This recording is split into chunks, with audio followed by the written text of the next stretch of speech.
Have you read many books yet do not remember anything from them? A few years ago, I took a class called Becoming an Expert Learner, where we had 1 week dedicated to reading, and that week completely changed how I approached reading. I stopped measuring my reading by the number of books and pages that I read and instead focused on the impact that reading had on how I thought about the world and what I did. And today I'll share 5 strategies that will help you maximize the benefits of all these hours of reading that you're doing. They require a little bit of an effort, but in my opinion, they're also intellectually stimulating and quite more fun than the plain vanilla reading. So I used to be big on highlighting. I'd underline all the clever lines, the wow sentences. My books were glowing with highlights. But when I would sit down to read them, strangely, these precious quotes would just lose their power. They actually felt quite overwhelming. So many smart sentences, but just no flow, fragments. Why does that happen? Because without structure, even great ideas feel dense. And it's even worse with digital books. Every page, every book looks exactly the same on Kindle. There are no landmarks, no visual memory, and that really messes with our comprehension. So you need to highlight differently,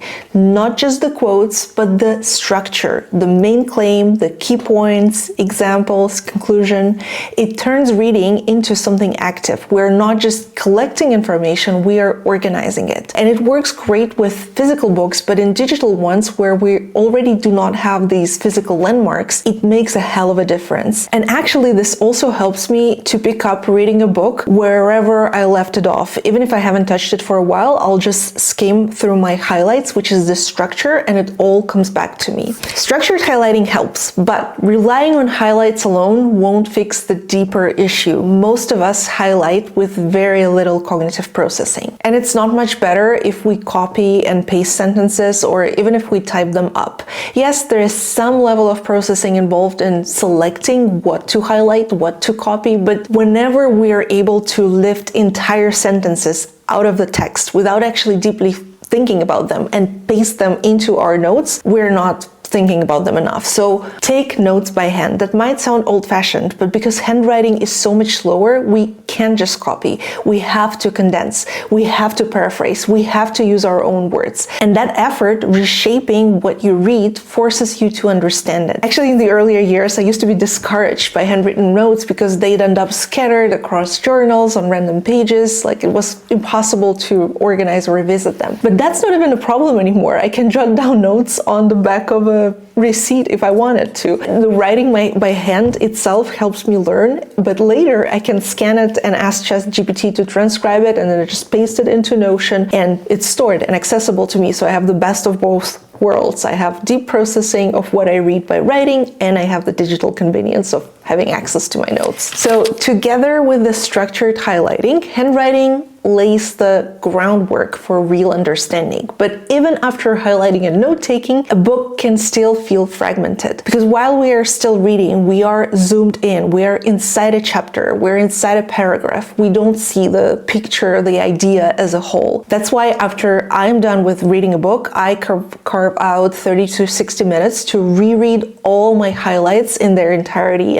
And if the book really mattered to me, I take it one step further and I make a summary by hand. I don't just copy what I already have, I reconstruct. I try to tell the story of the book in my own words. And that's the moment when everything comes together. I'm no longer someone who just read those words, read that book. I can actually understand what I read. The knowledge becomes very personal, it becomes mine. But do not stop here. Try explaining what you read out loud to someone who hasn't read it. Because despite all the work that you've already done, you'll see it's still hard. You have to simplify, you have to clarify, you have to anticipate their questions, objections, arguments. And this extra step forces you to think even deeper. My husband actually started a very cool tradition around this a few years ago. Like one night when we were getting ready to sleep, he casually asked, "So what did you learn today?" And it turned into a ritual. Like every night, no matter what we'd been reading, we take a few minutes to share the most interesting things from that day's reading. It's like